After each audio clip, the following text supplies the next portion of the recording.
before you started, or is that after? Well, it was after we performed the test on the RW38, but we don't think there was a direct correlation between the depressurization of BC2 and the operation of the pump in ORW38. We had a small leak on one of the quick fittings on BC2, and we just think that's how we lost the pressure on BC2. All right, so what was the pressure on BC2 before you started? Don't remember exactly, I believe it was 45 or 46 47. in that area. Yeah. 47. So have you fixed your leak on BC2, and so have you got any pressure since? It is not pressured back. We fixed the leak over the weekend, or I think it was Thursday or Friday, and we've done pressure tests on it, and we did soap and water for a bubble test on it. There's no leak. So how do you go from 47 on pressure wise, and you didn't get any gas out of 38, but you lost pressure in BC2?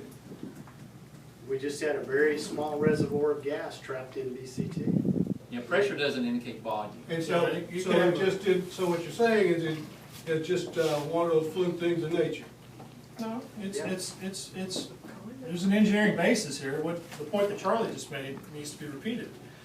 You can have a container the size of a thimble that's full of compressed gas that shows on a gauge 2,000 psi.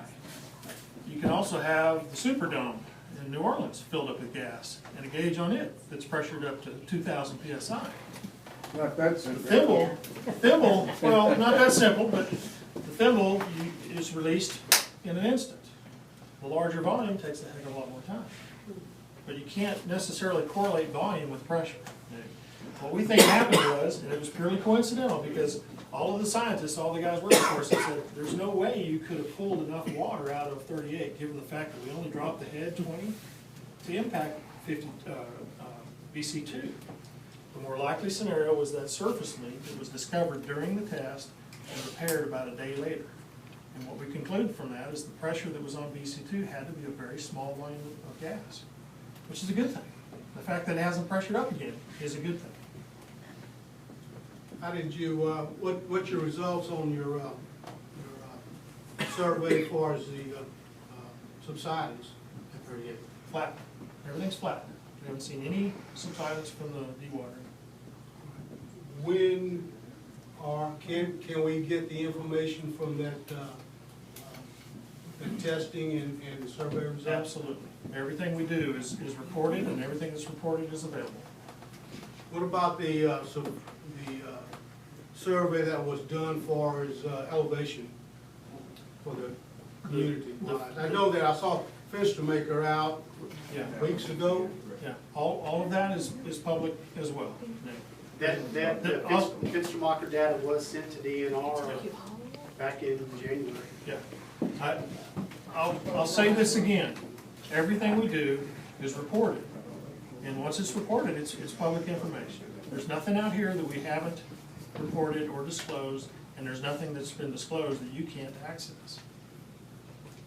Nick, it's been my experience, and I don't mean to, Don standing behind you, I don't mean to badmouth your agency, but there's a heck of a lot of stuff on the DNR website, but it's not necessarily easy to find. Right. And so what I would suggest, you may want to ask the other guy standing behind you with the tie there, Pat. He should be able to help you find it. I think they talked about it last time. All right.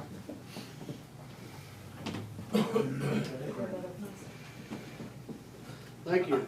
Are there any others? All right. We're gaining on it, folks. I know it's been a long, hard struggle, but we're gaining on it.